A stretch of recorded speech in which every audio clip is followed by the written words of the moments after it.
Welcome to the Phone Solutions channel. Today, we have a Redmi Note 10s with a total power failure. After inspection, we found that the issue is with the CPU. Let's get started with the repair. Step 1. Removing the CPU. Prepare the blower. For removing the CPU, I'll use a blower set to 335 degrees Celsius with airflow at 50. Removing the CPU. Heat the CPU slowly while inserting a prying knife. When inserting the knife, don't apply too much pressure. Gently work it in while waiting for the solder to melt. The CPU removal should be done quickly, ideally within 2 minutes, to prevent further damage to the CPU.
Step 2. Cleaning the adhesive. Clean the adhesive. Once the CPU is removed, clean the adhesive from the mainboard and the CPU IC. If the adhesive is too hard, you can use the blower with a setting of 275 degrees Celsius and airflow at 85 to soften it. Don't forget to use flux to help remove any remaining solder or adhesive.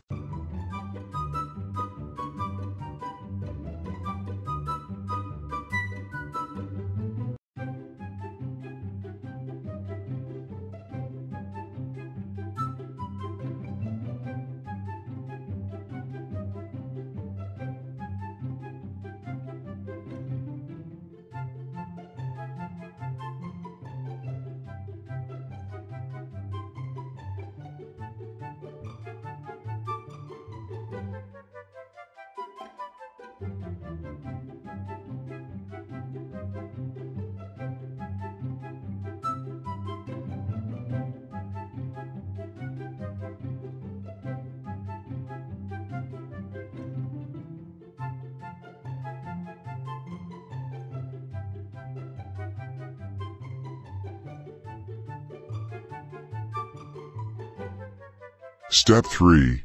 Reballing the CPU IC. Reball the CPU IC. After the mainboard and CPU IC are clean, reball the IC. Follow the video carefully to understand the steps. Avoid reballing multiple times, as this can damage the CPU IC.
If the CPU IC and the mainboard are clean, you can reball the CPU IC pins. Watch the video carefully to understand the process. Avoid reballing multiple times, as this can damage the CPU IC.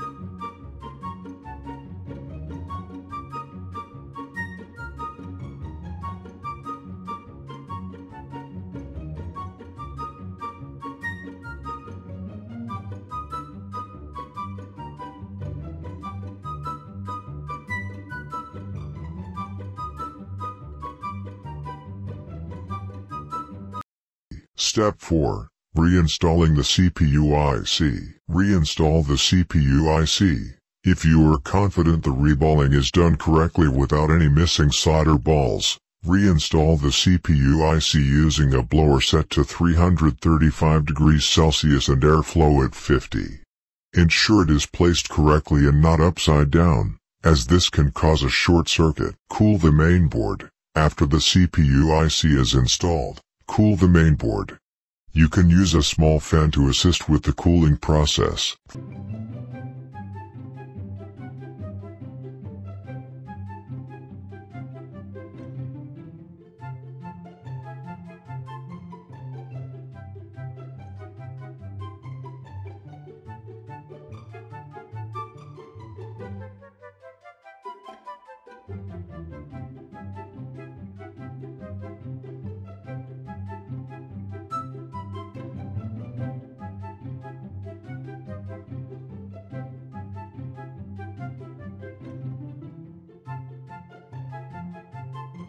Final step, voltage testing and powering on. Check the voltage. First, check the voltage.